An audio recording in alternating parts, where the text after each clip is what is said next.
Podcast.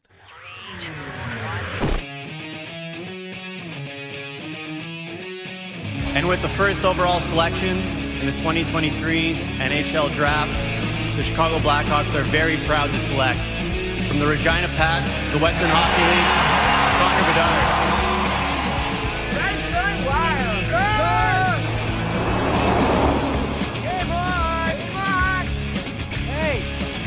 Play some hockey.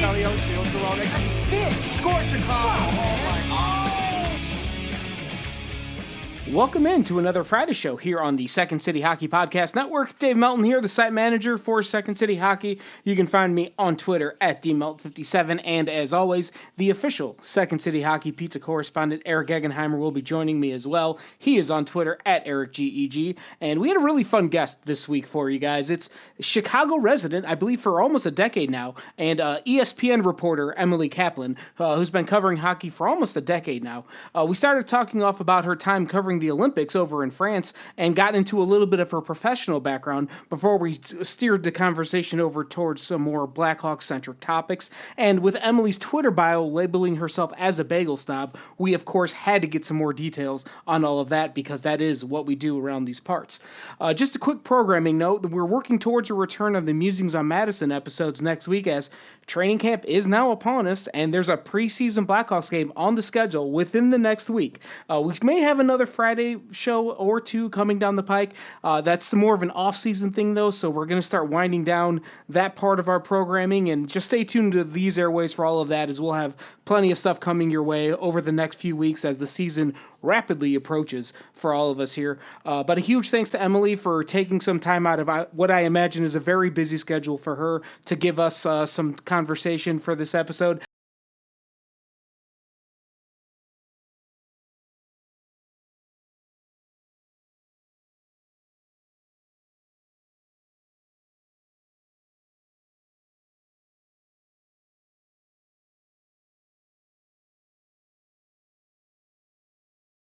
ESPN's hockey reporter. Emily, thank you so much for joining us today. And before we get into all the hockey stuff and some of the other topics we wanted to get to, I know I saw you filed a few stories from Paris this summer while you were covering the Olympics. And how was that experience for you?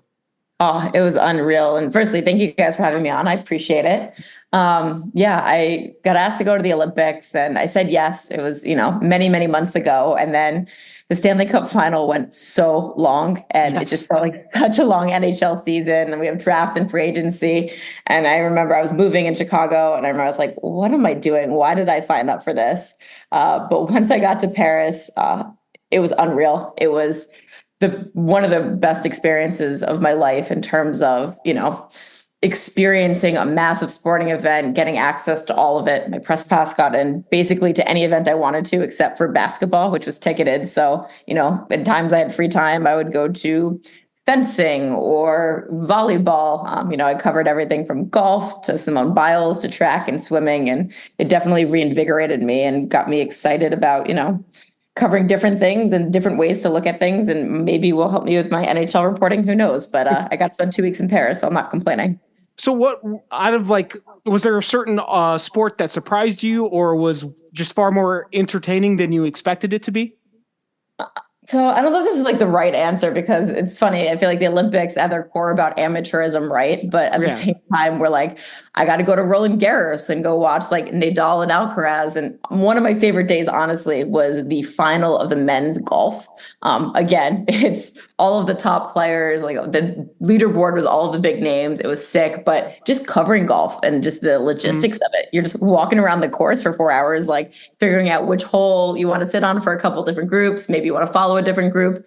And just how much those guys cared about being there was really cool to me. And Rory McIlroy said, our sport's I'm going to curse, sorry, shit show right now. Maybe I have to blur that out. Go right ahead. No problem. But this reminded him and all the other guys what it's really about. Is there a dream? Obviously the Olympics, that's about as big as it gets. But is there any other type of event or sport that you would love to cover in the future that's maybe kind of a dream of yours or a favorite? So before I got to cover the NHL, like hockey was the one sport I was just a fan of and I just loved. And then once I covered the league, my relationship with hockey changed, right? Like it's more of a business relationship.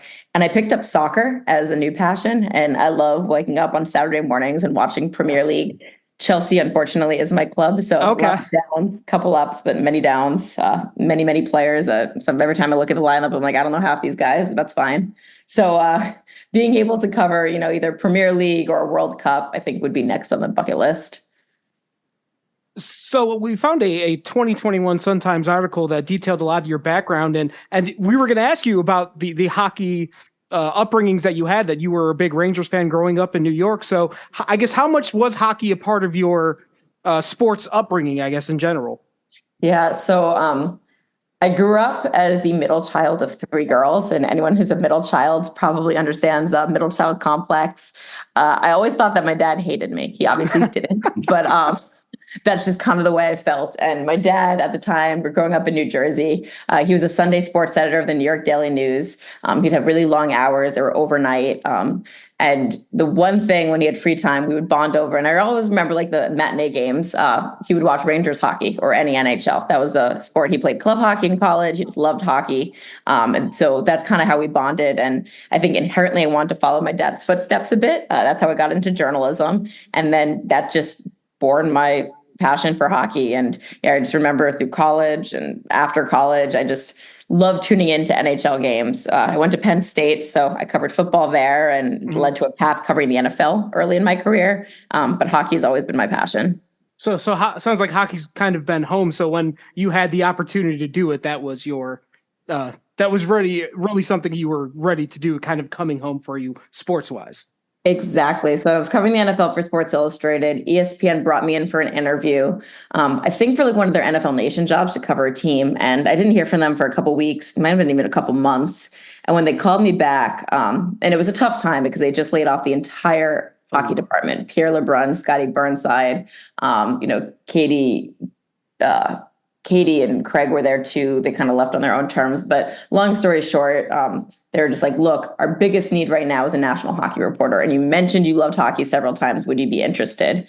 And I was like, yeah, I was covering the NFL. It's the biggest sport in the world. It has all the attention. But I was one of like many NFL reporters. And this was an opportunity to own the sport that I loved. And so I said yes. And just as a side, all of those guys that were at ESPN, many of them went on to The Athletic and other ventures, were just so kind and supportive. And I think that's indicative of the hockey community also. And also in that Sun-Times article, it mentioned that your father's name is Dave, but it's not that Dave Kaplan. And has that come up all the time in Chicago? It does. Yeah. So I grew up in Jersey, right? And like, I didn't know Dave Kaplan, but he's such a big media presence here in Chicago. So people bring it up all the time. I've talked to him about it, especially when people confuse us on Twitter. And he's like my new cool uncle now. So you mentioned your dad was an editor. Did you always, I'm assuming that you started off, in print journalism. Did you always have a desire to move in front of the camera at some point? No, absolutely not. Print journalism, like I majored in that in college. I wrote for the student newspaper, the Associated Press. It was always just the written word. First job was at Sports Illustrated, dream job. I got to write 4,000 word feature articles with all the nuance in the world. But when I got hired at ESPN, it's a TV company. And once we got the rights to the NHL, kind of just raised my hand of I want to be as close to the action as possible. Like I'd be down to try sideline reporting. I was pretty shocked when the first night that we got hockey back in 17 years, I was between the benches for the banner raising in Tampa Bay, and it kind of just went from there. So what is that experience like, being down between the benches? Because that is something that only a handful of people have ever encountered. And you can sit as close as you want as a fan, but there's still that pane of glass between you and the ice. You don't have that luxury or safety, I guess. So just what's that experience been like for the last handful of seasons? Yeah, it's incredible. I think, it's tough for me to say as somebody whose job is to help present the TV product, but hockey is a sport that is best enjoyed live. You really get to appreciate the speed, the physicality, the skill, specifically now with this next generation. These guys are just so quick and so crafty. And so you get to see that up close. You get to eavesdrop on a lot. There's no pane of glass in front of me. I hear a lot of the chirps, especially if it's one bench to the other bench, or I see the frustration when guys miss a pass or, hit the crossbar and they come to the bench and want to slam it shut or, crack their stick or what might it be. And then you just kind of see some of the fun nuances that go on the bench, the little coaching moments, the moments of humor. And it's definitely a privilege. What I've learned is what is appropriate to report and what not, to maintain my relationships with the players and the coaches. And then my favorite thing I get to do is interview people in game. And I know it's something that, it's Yes. probably the least favorite thing that the coaches have to do. And sometimes we interview players as well. But I just think it's such a neat opportunity to get that access, get that emotion or insight in the middle of a game. And sometimes they don't say much at all, but you can read their facial expressions or you can see how they feel. And that to me is just as valuable as anything they could say.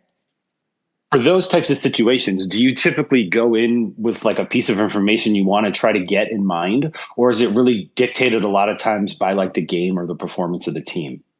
One thing I talk about a lot with my producers is just to try to stay as current as we can. So like when we film it during a commercial break, usually it's the under 6 minute in the first period, and then the under 14 minute, the second period for the visitors or home team.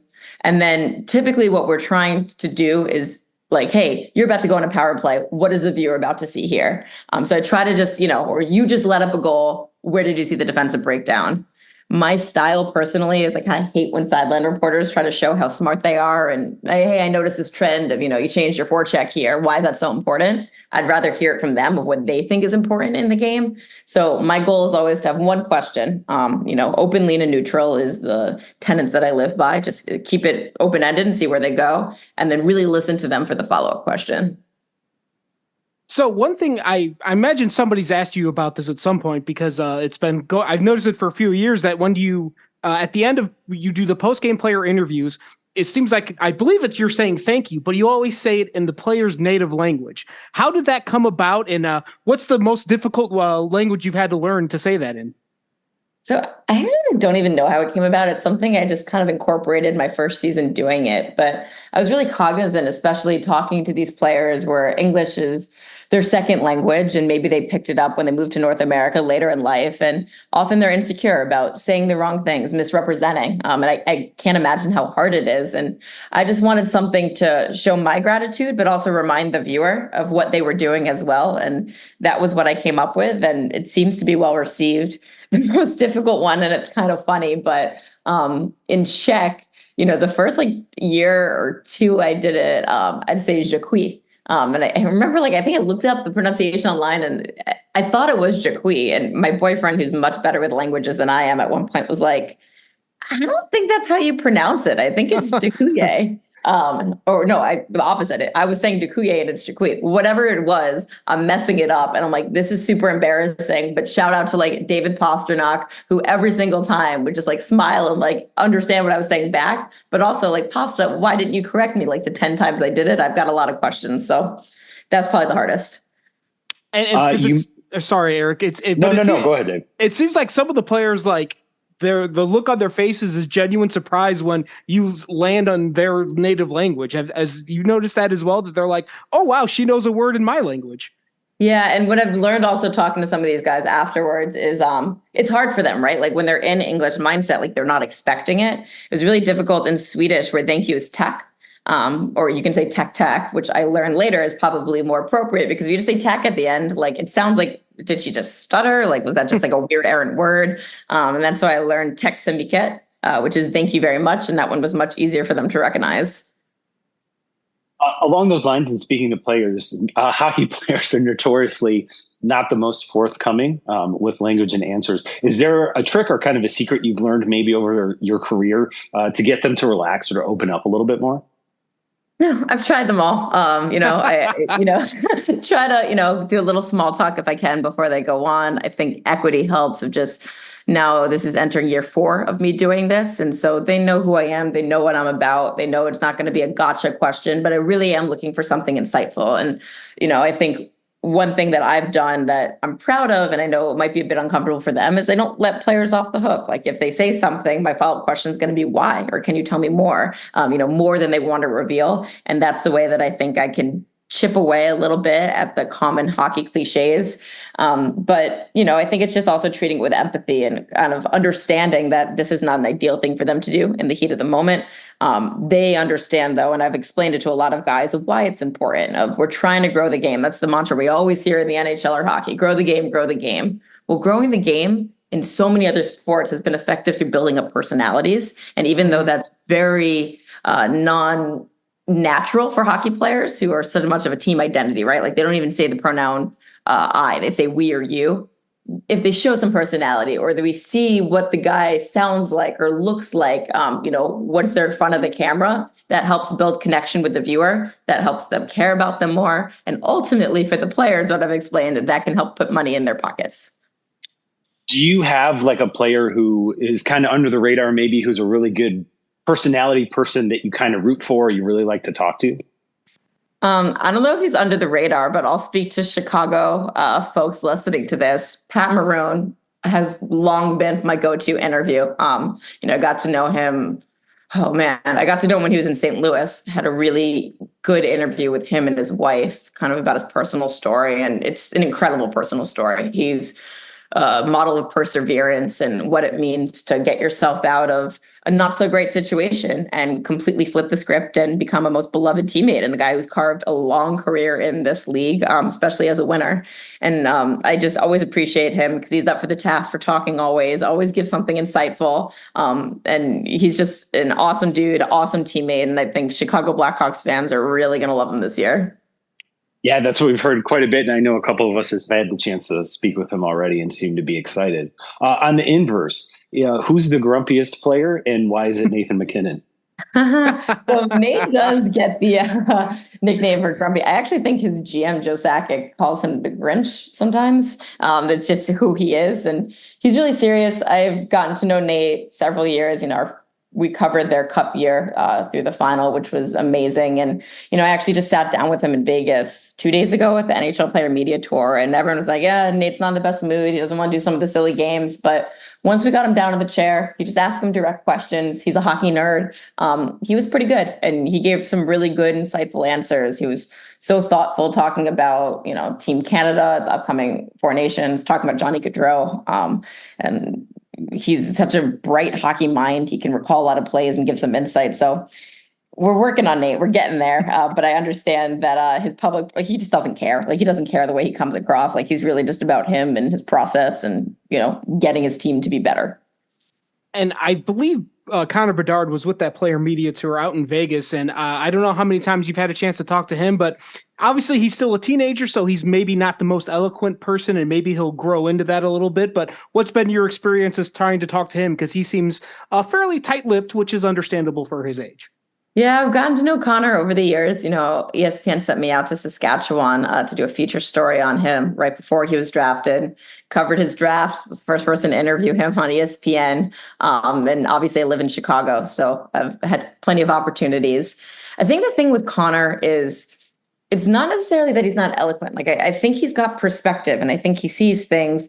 It's just he's so much in that Sidney Crosby model where he really cares about hockey. That's really the only thing he cares about. And I think when you're younger, sometimes you don't quite understand that the other parts are important for your holistic career too. And I think for him, it was just about establishing himself in this league. Everyone's having all this hype and talking about him. And he's like, I haven't done anything yet. Let me do something in this league. And then I'll feel more comfortable opening up to the media. But in private moments when he's not on camera, I find him very personable, very lovely. He's super polite. You can tell he was definitely raised with good manners by both of his parents. I know he's very close with them and his sister. And I think over the years, we're going to see a bit more personality from him, just like we saw with Sid, who is his role model. It's just he feels like he hasn't accomplished anything in this league yet. Like the Calder didn't mean anything to him. He's just pissed that he lost a ton last year, that the Blackhawks aren't winning yet, and they'll get there, obviously. And I think once they do, we're going to see just a more comfortable and loquacious Connor Bedard. with a player like him, like coming into the league so young, and you mentioned, you were the first one to sit down and really talk with him.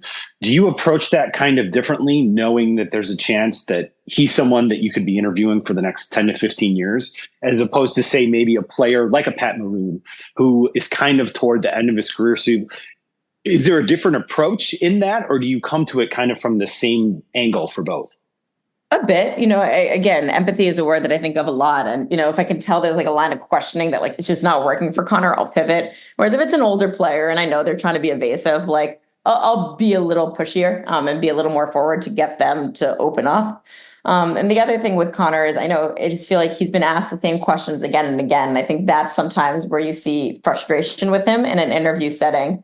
And I've tried to explain, and I've had to explain this too to like Connor McDavid this year of like, look, Connor, like we're about to sit down and I know you've answered this a million times, but like people in America are not watching the scrums after Edmonton Oilers practices every day. Like this is for a different audience, and my producers are asking me to ask it, but our audience wants to hear you say it. And almost sometimes explaining why I'm doing what I'm doing and the process of it. I think that's more of my approach with the younger player. And eventually over time, I do think they get it.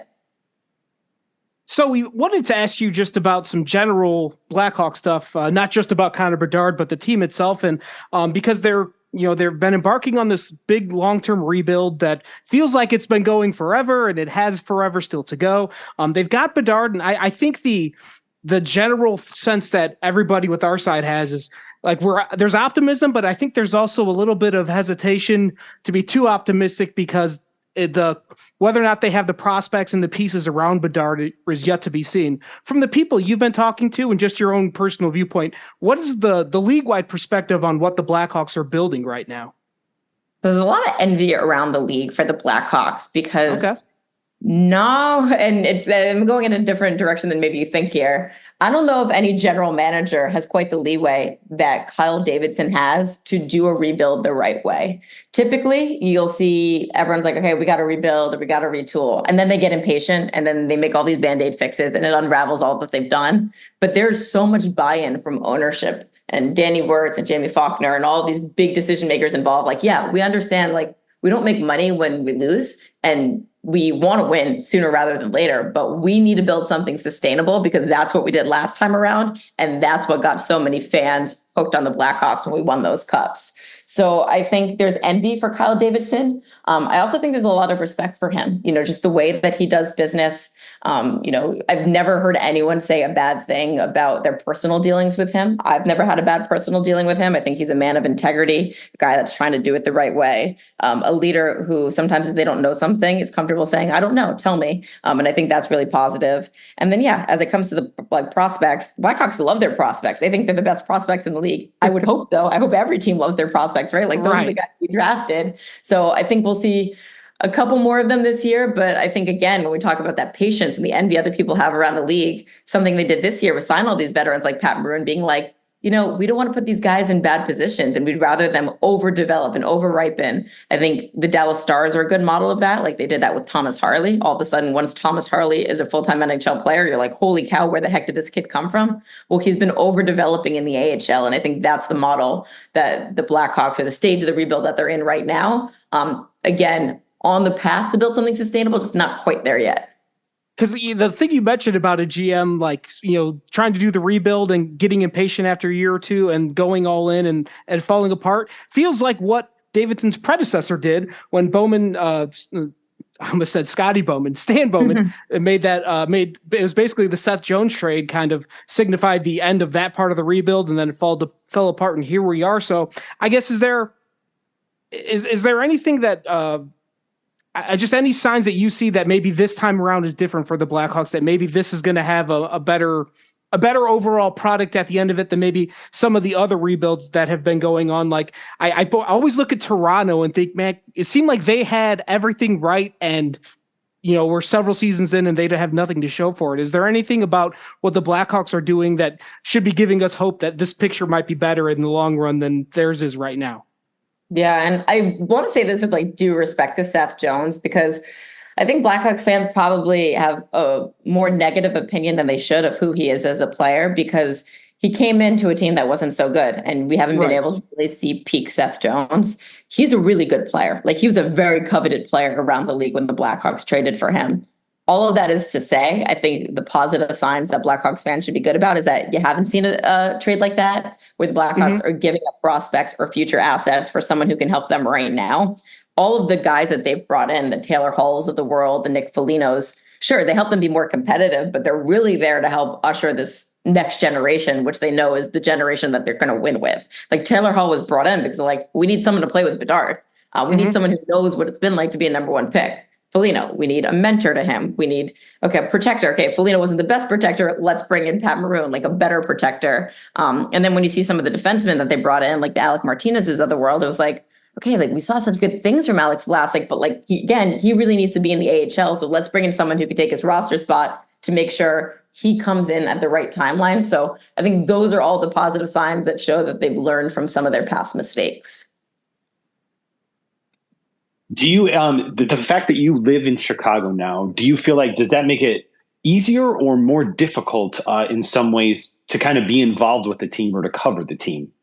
Yeah, I moved here in 2016. I was living in New York. I was like, let me just try Chicago as a city. It seems really cool. I had a sick day at Wrigley once in the summer. I'm like, why don't I live here? This is amazing.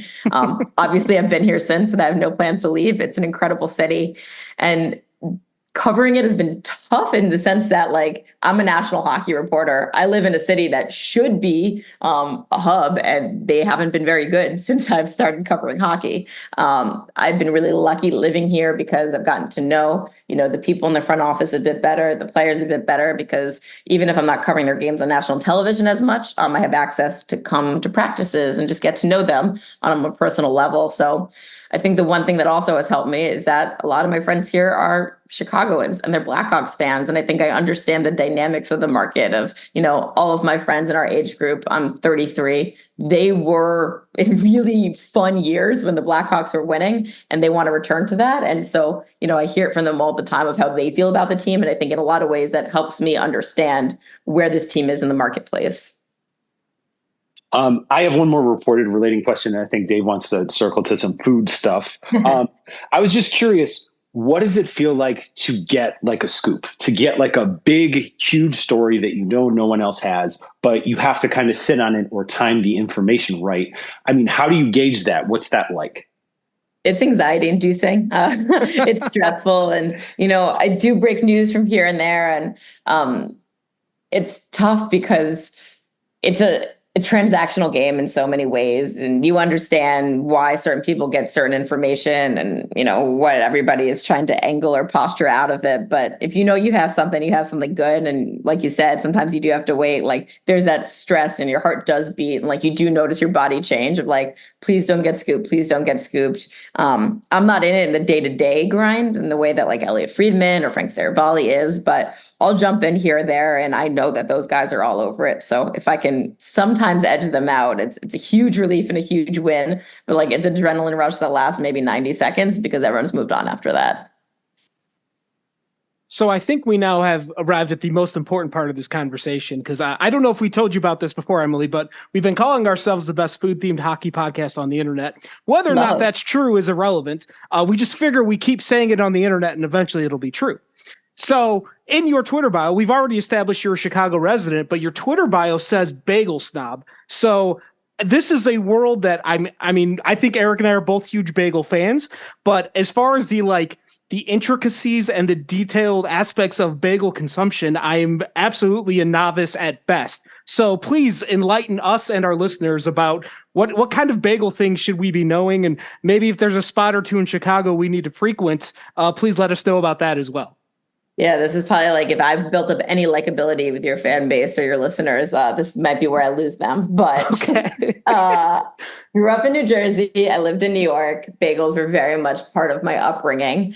And I love to eat bagels, and I think they're amazing. When I moved to Chicago, I thought all the bagels were trash. That they can't match the consistency. Just the flavor can be right. It's mostly just the feel of the bagel, if that makes sense. Okay. Everyone has sent me left, right, and wherever, and I just haven't found one that's good. Every time I'm on the East Coast in New York or New Jersey, I'll bring bagels back, slice them, put them in my freezer. Danny Wirtz actually, he knew I was a bagel snob, but he was so curious because I think they were trying to incorporate some bagels at the practice facility. Time at a game last year, he brought me some. I was like, "What do you think of these?" And I'm like, I'm going to be really honest with you. They're maybe the best I've had in Chicago, but they still don't even hold a candle to anything you could get in the East. I think it's the water. That's the theory everyone has. The ones that I do like in Chicago, though, Steingolds, they're Montreal style. They're not New York style. And I think those are, I'll eat a Steingold bagel. I think they're very good. Okay. Because I feel like Mark Lazarus has talked about this before. About the lack of bagel quality, because he's also has roots in the New York area, and I don't know if it's Long Island or somewhere in that general vicinity. So, but yeah, I guess it's all a new area and a new entire part of the food menu to explore. But now I feel like I have a mission for hockey season to try and find some of these places. I know. So yeah, I've been super snobby, and I know this is like probably me digging my heels in something that doesn't need to be dug its heels in. I'm sure I can get adequate bagels here in Chicago. A lot of people like Gotham. I think they're okay. New York City Bagel and Bialy. I've tried that. I don't love it. There are good bagels here. They're just different than they are on the East Coast. And I don't know, maybe it's just my comforts of home and my nostalgia, but I've completely dug my heels into this being my take. Well, that's fine, because it's much better than the pizza debate, because I think I'm exhausted of it at that point. Tavern style is good. Absolutely. No such thing as bad pizza. Oh, for what it's worth, I grew up here and I completely agree with you. New York bagels are far superior. I will toss this one out though. Have you ever had Tilly Bagel, Emily? No, that's one I haven't heard yet. It's in the South Loop. Do you like Asiago bagels? I like cheese, so sure. Well, they do a cacio e pepe bagel that's like a Asiago bagel on steroids. It's not like New York good, but I think it's one of the best bagels in Chicago. And I really like Steingolds too. Steingolds has some good stuff. But yeah, I will try it. Really good. I will try it. I have got a grade on a curve though. I'm sure it's delicious, and maybe if they add a little extra flavor, can hide some of the non-New York qualities. It's just, that's the reality of the situation. You go to New York and like any bagel shop you go into pretty much, and everybody, do you have a favorite one in New York? When I go to New York, I'll go to, I'm blanking on the name. God, Tompkins Square Bagels. There's a couple different locations. There's one in the East Village. I grew up in Montclair, New Jersey. This place, Hot Bagels Abroad. I literally have a painting my parents commissioned in my home. Like, that's how much I love this place. And it's like super janky in a strip mall. Like, it just is what it is, but it's the best. No, next time we're in New Jersey, that's where we're going then, Dave. Yeah, I don't know when Hawks play the Devils, but we'll put it on. It's not far. It's like 20 minutes away. I highly recommend. Outstanding. Emily, thank you so much for your time. We really appreciate it. Any other thoughts or anything else that we might have missed related to the Blackhawks before we let you go? No, you guys were lovely. I hope everyone enjoys the season. I think it's going to be a lot more entertaining than last season. Again, like just remembering we're there on the rebuild, but I hope everyone enjoys the ride, because once you get there, you had this whole process, and it's better if you experienced all of it when you reach that peak rather than just joining on the bandwagon. Absolutely. We remember the early aughts and they were miserable, but that late 2000s as it built into the 2010s was a lot of fun. So hopefully we get there soon.